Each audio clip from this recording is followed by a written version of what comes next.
আয়তনের দিক থেকে আন্টার্কটিকা পৃথিবীর কততম মহাদেশ? কেন একে শ্বেত মহাদেশ বলা হয়? শ্বেত মানে কি? শ্বেত মানে হলো সাদা। আয়তনের দিক থেকে আন্টার্কটিকা পৃথিবীর পঞ্চম বৃহত্তম মহাদেশ। তাহলে আন্টার্কটিকার আগেও তো আমরা আরও দুটো পড়ি, ইউরোপ পড়ি, ওশিয়ানিয়া পড়ি, তাহলে ওদের থেকেও কিন্তু আন্টার্কটিকা বড়।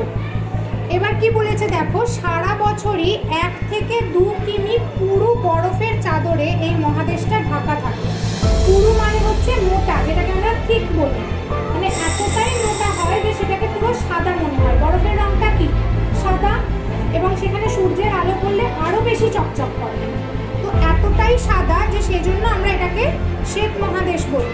এবার দেখো, সেই কারণে কিন্তু মানচিত্রেও এই মহাদেশটাকে সাদা রঙেরই দেখানো হয়। বিভিন্ন জায়গায় আমরা দেখি তো বিভিন্ন রং, যেমন ধরো বনভূমিতে আমরা দেখি সবুজ রং দেওয়া থাকে, পাহাড়ি অঞ্চলে আমরা দেখি খয়েরি রং দেওয়া থাকে, সমুদ্র অঞ্চল বা নদী অঞ্চলে আমরা দেখি নীল রং দেওয়া থাকে। সেরকম এই অংশটা মানে এই মহাদেশটা বোঝাতে কিন্তু সবসময় সাদা রংটাই ব্যবহার করা হয়, কারণ যেহেতু মহাদেশটা পুরোটাই সাদা। এটা কি? পুরো মহাদেশটাই হচ্ছে বিশাল উঁচু মালভূমি, যার উচ্চতা হচ্ছে 2000 থেকে 5000 মিটার। মানে কতটা উঁচু তাহলে চিন্তা করো, এবং পুরোটাই কিন্তু বরফ, মানে বরফটা ভেদ করে কিন্তু এখনো কিছু করা সম্ভব হয়নি। সাগর, উপসাগর, দ্বীপপুঞ্জ মহাদেশটাকে ঘিরে রেখেছে। আর এখানেই আছে জীবন্ত আগ্নেয়গিরি মাউন্ট এরেবাস।